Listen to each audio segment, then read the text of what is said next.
Hey fans of E&D's How to Make Tech Easy. Today, episode 19, we're going to talk about cartech. Are we better off today than we were years ago with all of the controls that we use, i.e. air conditioning, seat adjustments, etc., being on a screen versus having buttons that we can push?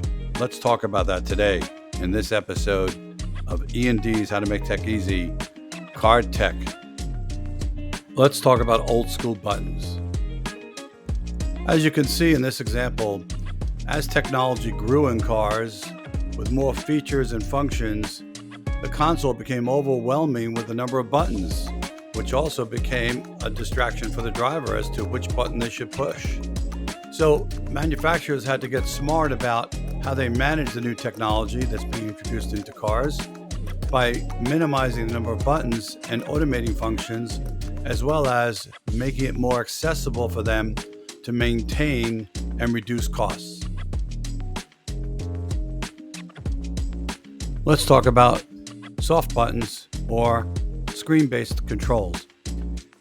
As you can see, the pros outweigh the cons, but the one complaint is that drivers take their focus off the road when using the screen to select a feature, function, or make a change, i.e.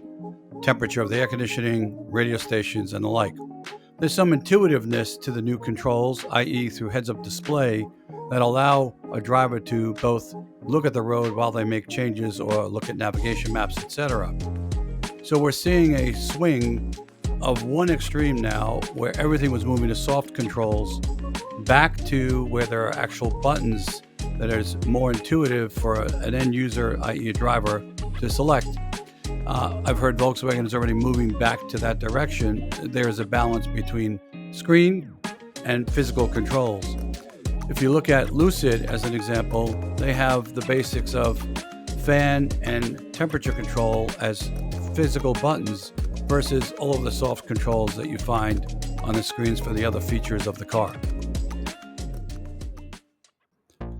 In summary, manufacturers will continue to evolve car tech, but must take into consideration consumer feedback on their intuitiveness and use, as well as regulators and safety measures that they should be considering in designing these new controls to enable users to really take advantage of the tech that they're introducing into their cars.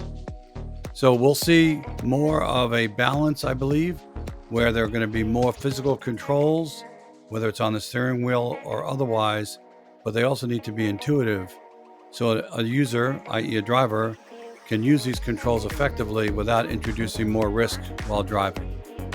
Thank you for your time. If you like this video, please give me a thumbs up. And if you'd like to hear the content from E&D's How to Make Tech Easy, please subscribe to the channel. Thank you.